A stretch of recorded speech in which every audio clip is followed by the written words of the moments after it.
If you just do the program, maintain it consistently, it'll give you such a well-rounded approach to everything. Your physical readiness, it can't be ignored. That is the one thing that everyone should be able to count on. Use it or lose it.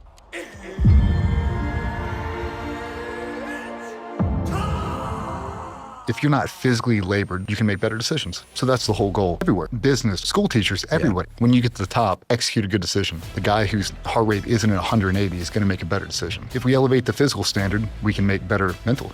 We can make better decisions through mental clarity. This is about all around functional fitness at any age, men or women. So what's the program? Bodyweight bench, the pull-ups, trap bar deadlift, and I'd like to talk about your standards. I've heard you say worst situation is being a big fish in a small pond. Not many people say that. Let's talk about standards. First, starting with physical standards. And let's actually get back to the program just briefly. Yeah. You mentioned the 5-day-a-week program. A little while ago, I saw you put out a fit test, basically, that's designed to be done anytime, no preparation after you've done, it's GBRS? Yep. Is your program. I'm gonna sign up for this and doing this because I turned 50 in about a week and I wanna stay fit going forward. And let me see if I got this right. It involves a broad jump, some pull-ups, some push-ups. Would you walk us through what the test is and what the program actually provides? Because I know a lot of people listening already exercising and are attached to their program, right? Guys are like, they want more lower bicep, rear delt stuff, but this is different. This is about all around functional fitness at any age, men or women. So what's the program? So we started that program is like a recovery from injury, right? I'm just trying to maintain a high standard. I've had a high standard physically since I was 17, right? I've gotten better. I've had really, really high points, low points, coming back from injury, but I wanted something to be able to maintain a high standard. And when we got out, you start working with SWAT teams, SEAL teams, every team in between, firemen and everybody else. And it's such a physical component that cannot be ignored.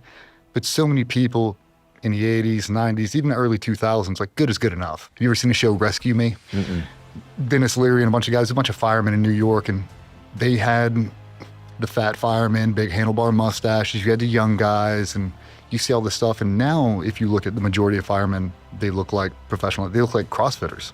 Like they're in shape because they understand we've got so much data on human potential and how to get there. Nutrition, sleep, recovery, training protocols. And they realize that you are your first lifeline. Your physical vessel is the thing. You can get in the airport through TSA, I can get in the White House.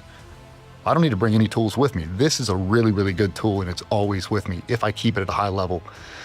So we're going through here and the majority of the military screen test and SWAT teams, it's all body weight.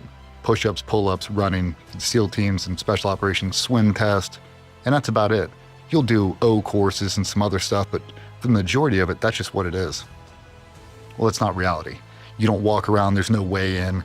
You don't walk in a pair of board shorts and weigh in. You're wearing body armor, helmets, pano, night vision. It's a lot of heavy stuff you have to carry, so you're always under an extreme load. But the physical standard was so high as a tier 1 level. The entire force is, but you have to maintain such a high level because everybody else is around you. So when I'm looking at all these guys, SWAT team guys, if you had a physical standard every SWAT team in the country held, if the lowest dude on the team could pass this test, the top guys are at the super elite level. You're so well-rounded, you can solve anything physically. And that's one of the big things in the military. You never want to have to say no. Can you 25 guys get up over this mountain and assault that target by 04 in the morning? If it can be done physically, we can do it, no matter what. We'll find a way. Move heaven and earth, we'll get it done. It's really, really hard to make a good decision on the backside when you are so physically taxed, because no decision you're ever gonna make is without being under extreme duress. If we elevate the physical standard, we can make better mental. We can make better decisions through mental clarity when we're not just sucking wind. Also true very much so in civilian life. Yeah. Right? Everywhere, like EMTs, business, entrepreneurship, school teachers, everybody, right? If you're not physically labored, you can make better decisions. So that's the whole goal. I don't care if you're a 45-year-old fireman that has an extra 35 pounds of weight on you, or if you're a 19-year-old kid who's in their prime. If you have to run up 10 flights of stairs carrying that hose, when you get to the top, execute a good decision. The guy whose heart rate isn't at 180 is gonna make a better decision. They just are. And we all know it. So let's set a standard that, I don't care if it's Wednesday, if it's 2 o'clock in the morning on a Saturday, if you spring out of bed and take this test, you should be able to pass it no matter what. Now, what level are we trying to adhere as high as humanly possible? If I hit the elite standard right now, in 3 weeks, I should hit the elite again. If I start to taper off, why? lack of sleep, poor nutrition, just really crazy op tempo. I'm in the red the whole time. Okay, maybe I need to take a couple of days off, get back on my training plan to maintain that high level. But we do a broad jump, power output on the floor in a dynamic fashion, landing, proprioception. So just have people stand on a line, jump as far forward as they possibly can. And the lowest standard is your height. Is that right? So if I'm 6 foot tall, I should be able to broad jump past 6 foot. What's the next level up from that? 1 foot. 1 foot past your height? Yep. So 7 feet would be, middle of the road. Okay. If I can jump 8 feet, that's really the standard. Like for me, I'm trying to get to a 10-foot broad jump. Like I want to hit 10 feet and I want to hold that as long as humanly possible. And you can swing your arms, no running start, but you just swing your arms forward, jump. Swing your arms, jump, feet low to the ground, dynamic fashion. And I always tell the guys, in reality, you are not going to have time to negotiate the obstacle. You are not going to be able to run up to that ditch and stop and look at it and go, okay, I need to back it up a little bit. You're going to have to go. As a cop chasing this kid down this city park, you're going to have to scale that 8-foot fence right now. Not look for a step stool, not, oh, what can I climb on to get over this? You're going to have to hit that thing at full value and go up and over it. You should have the physical ability to do that. So we have a broad jump. A lot of people, Vernon has a really good thing about monkey bars. Everybody was swinging on monkey bars when you were a kid, and at a certain point in adulthood, you stop doing it. But you'll look at your kid, 9 years old, swinging on monkey bars. She's like, oh, you're doing it wrong. Do it this way. Well, jump up there and show them. If you haven't been on monkey bars in 40 years, expect to be humbled really, really fast. It's like, use it or lose it. It's going to happen. So we're always trying to test ourselves. Like, what is going to make me a dynamic participant throughout the whole process? Broad jump's a really good expression. We have that. In the SEAL teams, we had a legacy test. It was a body weight bench press. NFL, it's a 225 bench press. It's not fair for me to give 225 to a kid that weighs 160 pounds. So or a 140-pound woman or a 50-pound woman. Yeah. Your body weight, though, and we go minimum standard, 10 repetitions. 10 repetition single set with your body weight. Yep. That's minimum standard. 15, next level up, 20 plus is elite. If you can bench press your body weight 20 times, you are in top tier. This is full range of movement. Bar touches your chest, you press it out all the way to straight arm. All the way. So 20 reps on that. Pull-ups with no weight. And we do that because so many guys have so many injuries, so many shoulder injuries. And if your technique isn't there and you're dropping out of the hole, I don't want you to dislocate and jam up a shoulder. So pull-ups are in there. How many pull-ups? Sorry. 10, 15, and 20 plus. So 10 with your body weight, 15 is the next level up, and then 20 plus is elite. Okay. In a perfect word, we do it with weight. In the SEAL teams, we add weight to it. For everybody, if you can do 20 straight dead hang pull-ups, you're at the top physical game. There's less than. No kip, chin clears the bar. Chin clears the bar. We do a farmer's carry. So with your body weight, so if you weigh 200 pounds, you have a 100-pound dumbbell in each hand. You get up and you walk it as far as you can. I'd have to look at the exact feet measurement, but I think the elite is almost 300 feet, 275 and 250, somewhere around there. And it's not an easy thing to do, but we work so much grip for the pull-ups and everything else. Like, grip matters. We say that a lot. It's very hard to climb up a caving ladder on the side of a cruise ship when it's underway. Your grip's the only thing that's going to get you there. So we really put a lot of focus on gripping. Firemen need it, cops need it. If I'm trying to manipulate a full-grown man through time and space against their will, your grip is a key factor in that. You ask anybody who grapples, when somebody who grapples and you know how to use it grabs a hold of you, you instantly know you're in a world of hurt. You grab some NCAA wrestling, he grabs a hold of you, the first thing you feel is his hands. Oh no, I'm just grabbing a hold of a grizzly bear right now. This is not going to be good. We need everybody to have that same strength. Also, someone's got to open the pickle jar. Exactly.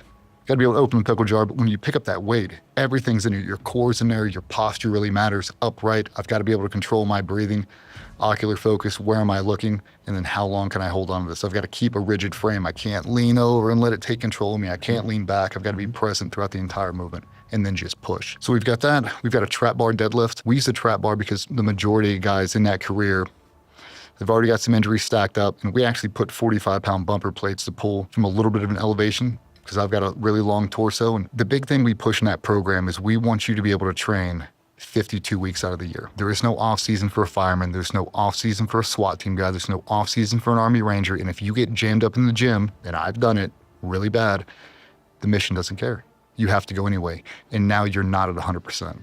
And the entire patrol lane, you're thinking about your lower back and if you're going to be able to perform on target. We can't have that. We're trying to increase your confidence, never decrease it. So that's why you pull from that. That is 1.5 times your body weight is a minimum standard. For how many repetitions? 5. 1.5 times your body weight. Okay. And then 2 times your body weight. And I think it's 2.5 times your body weight is the elite. For a set of 5, you can obviously do more. I think I did a set of 12 in that video, but it's just Can I pick up double body weight under control without slamming it on the ground, proper form, in control the entire time? So we add in all those. So the broad jump, the farmer's carry, the bodyweight bench, the pull-ups, trap bar deadlift. We also have a plank for time. It's 2 minutes, 2.5 minutes, and 3 minutes. Just in a plank. Forearms, planking. However you want to hold it. And we were going to do sit-ups originally, but sit-ups is such a hip flexor dominant position because I have that long torso. If I don't anchor my feet, 50 sit-ups is really, really hard for me. And how do you gauge it? Are your hands interlocked behind your back? There's a whole bunch of different ways to cheat it. It's very hard to cheat a plank, but your core is so important. And that's something that Vernon got me doing. I had a lot of lower back injuries, as we all do. I started walking around with my core at like 40 to 50% flexed all day, every day. My lower back issues went away instantly. So I walk around with a little bit of tension all day long. Just imagine walking around the pool with your shirt off, a little bit of tension in your abs, and it protects my lower back. So we always say be an active participant throughout the entire movement. I'm never gonna let my core go to jello because then my lower back will spasm. Everything is locked in, everything is in control, my intensity's there, my focus is there, and I blocked out all the stray voltage. So we get through that, and then we do an 800-meter run. I wanted to do 400-meter repeats. Do a 400, stop, as long as it took you to run, execute another one in the same amount of time. Well, the SWAT team, they have an 800-meter run.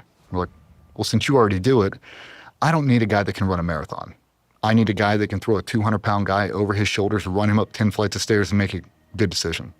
So being a marathon runner, while it might be great for you, it doesn't really give me everything I need. I really need that hybrid athlete. And that 800-meter, I didn't realize, and then I talked to everybody who's a distance runner, the 800 is brutal. It's too fast to fully sprint, and you can't slow down because that time metric, I think, is 3:15, 3 minutes, and 2:45 to be the elite. So I think I'm in like the 2:40 range right now, but I haven't ran it since I snapped my hip. Other than sprints, I don't distance run because it hurts my hip too bad. But I'm able to get through it. I've got a laundry list of injuries, and we did that entire test cold bore. We basically wrote it down, and the whole thing when I sit down with Vernon, I was like, I need something to drive to. I do better when there's a target goal on the wall. Like 2 years ago was a 400-pound bench press. I've never been able to bench press 400 pounds. I've missed it every time. My shoulders are all blown out. And I was like, with all the injuries, I want to press 400 pounds one time before I hang it up forever. We trained the entire year, hit 407, re-racked it. Now what? I need to hold a high standard. What is it? If I was on a SEAL team or a SWAT team and every dude could pass that test, we have a physical dynasty because not everyone can. But it gives you something. You look at me and it's like, I've got a laundry list of injuries, dude. I'm on the wrong side of 40 right now. I've never taken my foot off the gas, and neither should you. You're 22 years old. You should be running circles around me. And if you're not, just because you don't care enough. Like no one has slapped you, and that's the whole concept of be a pro. Everything I'm doing is putting me in position to be the best version of myself because the team deserves it. Everything I do, everything I say, everything I represent should be putting the group in a better position. And for us, because it's such a dangerous job, your physical readiness, it can't be ignored. That is the one thing that everyone should be able to count on. And they should look at you. Well, I know John cares. Look at him. Like he didn't wake up like that. That dude is in the gym 5 days a week because he wants to be the best fireman he can possibly be. And that's what we push out. And the standard's been great. I mean, a lot of guys get super humbled by him, and you know some guys lie because I see their numbers like, there's no way you did that, but it keeps them honest. Yeah, and it's tough. I mean, I looked at those numbers. I mean, I think most people who've been training regularly will find that maybe 2 or 3 of the things come naturally to them, and others are difficult because everyone's got different like I have a really short torso, long arms, so certain things are easier, certain things are harder. Like I think that's what I really like about it. It's spread out across the table so that no one person can dominate just by virtue of some, you know, previous sport history or natural proclivity based on body shape or something. How often you having people self-test on this? We tell the guys whenever they're ready. We did a 12-week block on it. I've been traveling a lot, so haven't really been able to retest. We're coming up on it maybe the next 2 weeks or so. Gonna retest just to see where it's at. But that was the interesting thing is I call back to the command, to our strength conditioning coaches, and I pulled out all my scores from a test that's very, very similar. Bodyweight bench, max pull-ups, did the whole thing. My numbers now, 15 years later, some are better than they were when I was in my 20s. Awesome. And it's like, I'm not training for that. This is just the program. It keeps me at a super high level. And we had a doctor from Duke University come down and do some CQB testing on me, and we had to test VO2 max. I haven't trained for VO2 max in 20 years, and my VO2 max is still on top of 0.001% of the earth. All elite athletes. I don't train VO2 max, and my breathing is so inefficient, and that's what he laughed about. You're ultrasounding my diaphragm, and he's like, your breathing's terrible. But it translates to where your VO2 max is awesome. He's like, you can live forever. That's That's how we determine how long you're going to lift for is VO2 max, and your VO2 max is through the roof. I don't train it. If you just do the program, maintain it consistently, it'll give you such a well-rounded approach to everything. And that's the big thing, is I don't want to have to say no. Hey, can you pick that up? Yeah. Can you jump over that? Yeah. Can you move that out of the way? Yep. Can you move him through time and space? Yep. Also helps because you have kids and they, Yeah. swimming, playing, running around, and also be setting a high standard within family. Yeah.